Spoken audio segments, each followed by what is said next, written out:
നിങ്ങൾക്കറിയാവോ കഴിഞ്ഞ 5 വർഷത്തിൽ small cap funds 1.4 lakh crore inflow ആണ് നേടിയിരിക്കുന്നത്.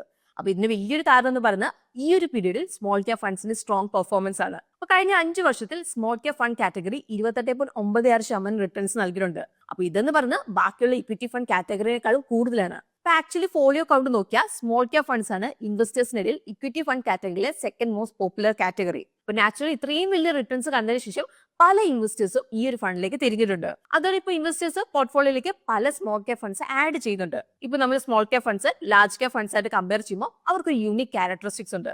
ലാർജ് ക്യാപ് ഫണ്ട് മാനേജേഴ്സ് പൊതുവെ ടോപ്പ് 100 ലിസ്റ്റഡ് കമ്പനികളിലേക്കാണ് ഇൻവെസ്റ്റ് ചെയ്യുന്നത്. അതേസമയത്ത് mid cap fund managers market capitalization ടേംസിൽ 101 മുതൽ 250 വരെ റാങ്കിംഗ് ഉള്ള മിഡ് സൈസ് കമ്പനികളിലേക്കാണ് ഇൻവെസ്റ്റ് ചെയ്യുന്നത്. എന്നാൽ സ്മോൾ ക്യാപ് ഫണ്ട്സ് നമ്മൾ നോക്കുകയാണെങ്കിൽ മാർക്കറ്റ് ക്യാപിറ്റലൈസേഷൻ ടേംസിൽ 250 മുകളിൽ റാങ്കിംഗ് ഉള്ള കമ്പനികളിലേക്ക് കുറഞ്ഞത് അവരുടെ അസറ്റിന്റെ 65% അവർ ഇൻവെസ്റ്റ് ചെയ്യണം. അപ്പോൾ ഈവൻ നമ്മളിപ്പോൾ BSE നോക്കുകയാണെങ്കിൽ നമുക്ക് 5000-ലധികം കമ്പനിയിൽ ലിസ്റ്റ് ചെയ്യപ്പെട്ടിട്ടുണ്ടെങ്കിലും മ്യൂച്വൽ ഫണ്ട്സ് പൊതുവെ 750 മുതൽ 1000 സ്റ്റോക്സിലേക്ക് പോകാറില്ല. കാരണം എന്താണ്? ലിക്വിഡിറ്റി ഇഷ്യൂസ്, പിന്നെ നമുക്ക് ആവശ്യത്തിലുള്ള ഇൻഫോർമേഷൻ അവൈലബിൾ അല്ലായിരിക്കും. അതുപോലെ ഡേറ്റ ലിമിറ്റേഷൻ കൊണ്ടൊക്കെയാണ് ഇതിങ്ങനെ ചെയ്യുന്നത്. അതുകൊണ്ട് തന്നെ പല ആളുകളും വിശ്വസിക്കുന്നത് അവരുടെ പോർട്ട്ഫോളിയോയിൽ ഇപ്പൊ പല സ്മോൾ ക്യാപ് ഫണ്ട്സ് ഹോൾഡ് ചെയ്തിട്ടുണ്ടെങ്കിലും പോർട്ട്ഫോളിയോ ഓവർലാപ്പിന്റെ ചാൻസ് ഇവിടെ കുറവായിരിക്കും എന്നുള്ള കാര്യമാണ്. പക്ഷേ നമുക്ക് ഇവിടെയുള്ള ചോദ്യം ഇതാണ്, ആക്ച്വലി നിങ്ങളുടെ പോർട്ട്ഫോളിയോയിൽ എത്ര സ്മോൾ ക്യാപ് ഫണ്ട്സ് വേണം? അപ്പൊ നമുക്കത് നോക്കിയാലോ. So let's begin today's video.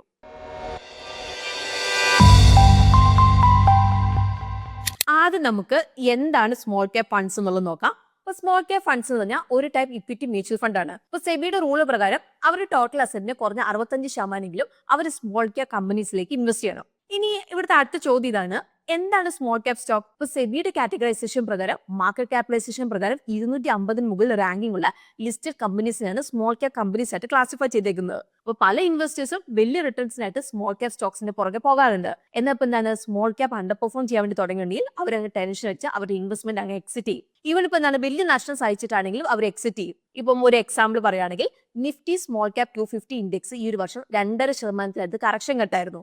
അപ്പൊ ഈ ഒരു വർഷം കുറേ മാസം സ്മോൾ ക്യാപ് ഫണ്ടിൽ ഇൻഫ്ലോ കുറയാനുള്ള ഒരു മെയിൻ കാരണമാണിത്. അപ്പൊ ഈ ഒരു സിറ്റുവേഷനിൽ പല ഇൻവെസ്റ്റേഴ്സും ചിന്തിക്കാറുണ്ട്, അതായത് ഇപ്പം എന്റെ പോർട്ട്ഫോളിയോയിൽ ഒരുപാട് സ്മോൾ ക്യാപ് ഫണ്ട്സ് ഓൾറെഡി ഉണ്ട്, അപ്പം ഞാൻ ഇതിൽ കുറച്ച് എക്സിറ്റ് ചെയ്തിട്ട് വേറെ ഏതെങ്കിലും ഒരു ഫണ്ട് കാറ്റഗറിയിലേക്ക് മാറിയാലോ എന്നുള്ളൊരു കാര്യം. പക്ഷേ അപ്പോഴാണ് നമുക്ക് ഇവിടെ കൺഫ്യൂഷൻ വരുന്നത്, ഞാൻ എന്താ ചെയ്യണ്ടേ? ഇവിടെ ഒരു കോമൺ ആർഗ്യുമെന്റ് ആണ്, small cap fund portfolio overlap കുറവായതുകൊണ്ട് പല സ്മോൾ ക്യാപ് ഫണ്ട്സ് ഹോൾഡ് ചെയ്യുന്ന എന്താണ് ഒരു പ്രോബ്ലം അല്ല എന്നുള്ള കാര്യം. പക്ഷേ ഇവിടുത്തെ ശരിക്കുള്ള ചോദ്യം ഇതാണ്, എത്ര സ്മോൾ ക്യാപ് ഫണ്ട്സ് ആക്ച്വലി നമുക്ക് വേണം? അപ്പോൾ നമുക്ക് നോക്കാം. കഴിഞ്ഞ 5 അതൊരു 10 വർഷത്തിൽ 5 ടോപ്പ് പെർഫോമിംഗ് സ്മോൾ ക്യാപ് ഫണ്ട്സിന്റെ പോർട്ട്ഫോളിയോ ഓവർലാപ്പ് എങ്ങനെയാണെന്നുള്ളത്. അപ്പോൾ ഈ ഒരു 5 ടോപ്പ് പെർഫോമിംഗ് സ്മോൾ ക്യാപ് ഫണ്ട്സിൽ എത്രത്തോളം പോർട്ട്ഫോളിയോ ഓവർലാപ്പ് ഉണ്ടെന്നുള്ളത് നമുക്ക് നോക്കാം. അപ്പോൾ ഈ ഒരു ചാർട്ടിൽ കാണുന്ന പോലെ ഈ ഒരു 5 top performing small cap fund portfolio overlap relatively കുറവാണ്, എസ്പെഷ്യലി വേറെ ഇക്വിറ്റി ഫണ്ട് കാറ്റഗറി ആയിട്ട് നമ്മൾ കമ്പയർ ചെയ്യുമ്പോൾ. അതായത് like flexi cap, multi cap അല്ലെങ്കിൽ ലാർജ് ക്യാപ് ഫണ്ട്സ് ആയിട്ട്.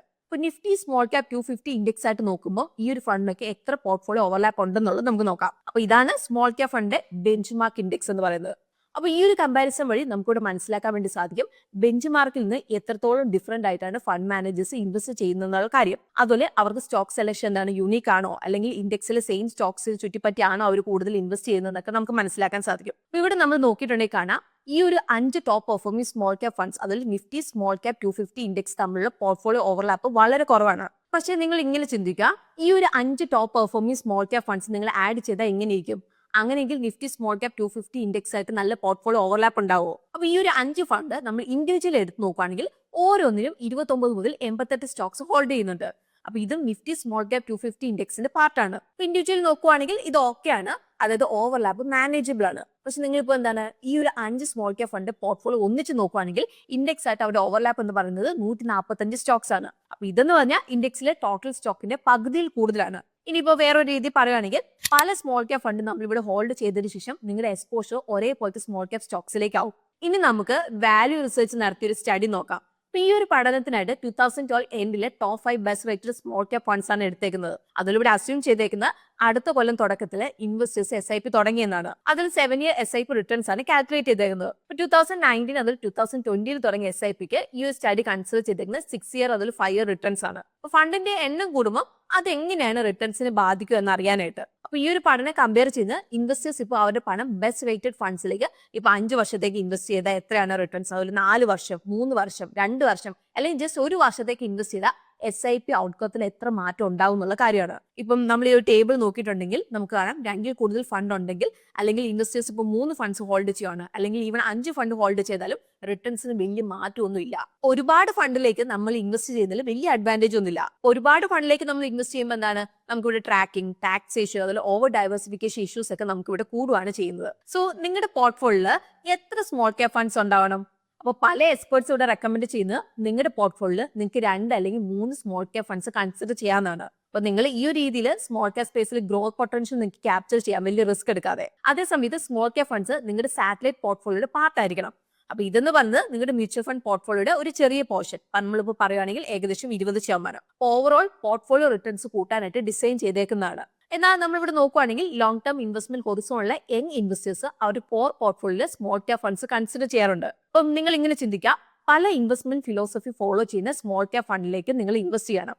ഇപ്പം നമ്മളൊരു എക്സാമ്പിൾ ആയിട്ട് പറയുകയാണെങ്കിൽ ഒരു ഫണ്ട് ഗ്രോത്ത് ഓറിയന്റഡ് സ്ട്രാറ്റജി ആയിരിക്കും ഇവിടെ ഫോളോ ചെയ്യുന്നത്. അതേസമയം നമ്മൾ നോക്കുകയാണെങ്കിൽ വേറൊരു ഫണ്ട് വാല്യൂ ഓറിയന്റഡ് അപ്രോച്ച് ആയിരിക്കും ഫോളോ ചെയ്യുന്നത്. ഇപ്പം പല സ്മോൾ ക്യാപ് ഫണ്ട്സിനും ഹൈ പോർട്ട്ഫോളിയോ ഓവർലാപ്പ് ഉണ്ടെങ്കിൽ ഡൈവേഴ്സിഫിക്കേഷൻ ബെനിഫിറ്റ് ഇവിടെ എന്താണ് കുറയും. അതുകൊണ്ട് തന്നെ സ്മോൾ ക്യാപ് ഫണ്ട് സെലക്ട് ചെയ്യുമ്പോൾ നിങ്ങൾ നിങ്ങളുടെ ഇൻവെസ്റ്റ്മെന്റ് സ്ട്രാറ്റജി, സെക്ടർ ബയാസ്, അതുപോലെ ഫണ്ട് മാനേജറിന്റെ അപ്രോച്ച് നിങ്ങളുടെ ശ്രദ്ധിക്കേണ്ടതും കമ്പയർ ചെയ്യേണ്ടതും വളരെ ഇമ്പോർട്ടന്റ് ആയിട്ടുള്ള കാര്യമാണ്. ഇപ്പം നമ്മൾ ഒരു എക്സാമ്പിൾ പറയുകയാണെങ്കിൽ Nippon India small cap fund അവരുടെ പോർട്ട്ഫോളിയോയിൽ ഓരോ സ്റ്റോക്കിനും ഏകദേശം 2% വെച്ച് അലോക്കേറ്റ് ചെയ്യുന്നുണ്ട്. ഇപ്പൊ ടാറ്റ സ്മോൾ ക്യാപ് ഫണ്ട് അവരുടെ പോർട്ട്ഫോളിയോയിൽ 90%-ലധികം സ്മോൾ ക്യാപ് സ്റ്റോക്സിലേക്കാണ് ഇൻവെസ്റ്റ് ചെയ്തത്. അപ്പൊ ഇതെന്താണ് അവരെ true to label small cap fund ആക്കി മാറ്റുന്നുണ്ട്. ഇതുപോലെ തന്നെ കോൺ small cap fund unique VLRP മോഡലാണ് ഫോളോ ചെയ്യുന്നത്. അതിൽ മാർക്കറ്റ് കറക്ഷന്റെ സമയത്ത് ലാർജ് ക്യാപ് സ്റ്റോക്സിലേക്ക് എന്താണ് കൂടുതൽ അലോക്കേഷൻ അവർ മെയിൻറ്റെയിൻ ചെയ്യുന്നുണ്ട്. അപ്പൊ ഇങ്ങനെ ചെയ്യുമ്പോൾ എന്താണ് ഡൗൺ സൈഡ് റിസ്ക് കുറയ്ക്കാനായിട്ട് അവർ സാധിക്കുന്നുണ്ട്. എന്നാൽ ഇപ്പം നിങ്ങൾക്ക് ഇപ്പോൾ ഹൈ റിസ്ക് ടോളറൻസ് ഉണ്ടെങ്കിൽ, അതുപോലെ നിങ്ങൾക്ക് ഒരു ഫണ്ടിന്റെ ഇൻവെസ്റ്റ്മെന്റ് സ്റ്റൈൽ അല്ലെങ്കിൽ ഫണ്ട് മാനേജേഴ്സിന്റെ സ്റ്റോറി ഒക്കെ നിങ്ങൾക്ക് ഇഷ്ടമാണെങ്കിൽ ആ ഒരു ഫണ്ട് നിങ്ങൾക്ക് എന്താണ് നിങ്ങളുടെ പോർട്ട്ഫോളിയോയിലേക്ക് നിങ്ങൾക്ക് ആഡ് ചെയ്യാം. സോ ഇന്നത്തെ വീഡിയോയുടെ ലാസ്റ്റ് പാർട്ടിലേക്ക് നമ്മൾ വന്നു. ഇപ്പൊ സ്മോൾ ക്യാപ് ഫണ്ട്സിന് നിങ്ങളുടെ പോർട്ട്ഫോളിയോയിലേക്ക് ഹൈ ഗ്രോത്ത് പൊട്ടൻഷ്യൽ കൊണ്ടുവരാൻ വേണ്ടി സാധിക്കും. എന്നാൽ ഇവർക്ക് എന്താണ് റിസ്ക്, അതുപോലെ വോളറ്റിലിറ്റി കൂടുതലാണ്.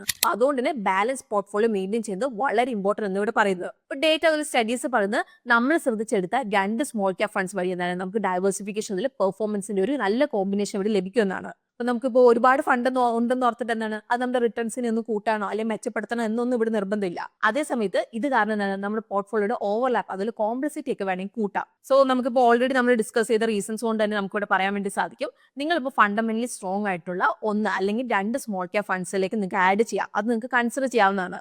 പക്ഷെ നിങ്ങളിപ്പോൾ ഇൻവെസ്റ്റ് ചെയ്യുമ്പോൾ ഓരോ ഫണ്ടിന്റെയും ഇൻവെസ്റ്റ്മെന്റ് സ്ട്രാറ്റജി, അതിൽ പോർട്ട്ഫോളിയോ കോമ്പോസിഷൻ നിങ്ങൾ ഇവിടെ ചെക്ക് ചെയ്യാൻ വേണ്ടിയിട്ട് നിങ്ങൾ ശ്രദ്ധിക്കണം. ഇവിടെ നമ്മളിപ്പോൾ സിമ്പിൾ ആയിട്ട് പറയുകയാണെങ്കിൽ സ്മോൾ ക്യാപ്പിൽ നമ്മൾ ഇൻവെസ്റ്റ് ചെയ്യുമ്പോൾ ക്വാളിറ്റി ഓവർ ക്വാണ്ടിറ്റി അപ്രോച്ചാണ് സ്മാർട്ട് സ്ട്രാറ്റജി എന്ന് പറയുന്നത്. അപ്പം ഇന്നത്തെ വീഡിയോ നമ്മൾ എഡ്യൂക്കേഷണൽ പർപ്പസിനായിട്ടാണ് കവർ ചെയ്തിരിക്കുന്നത്.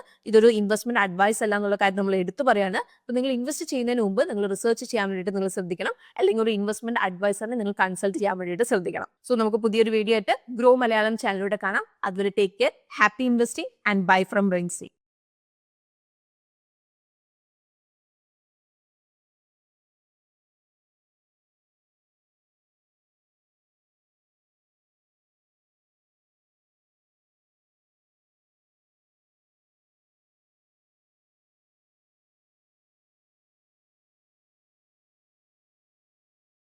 Investment in securities market are subject to market risks. Read all the related documents carefully before investing. Please read the risk disclosure documents carefully before investing in equity shares, derivatives, mutual fund, and or other instruments traded on the stock exchanges.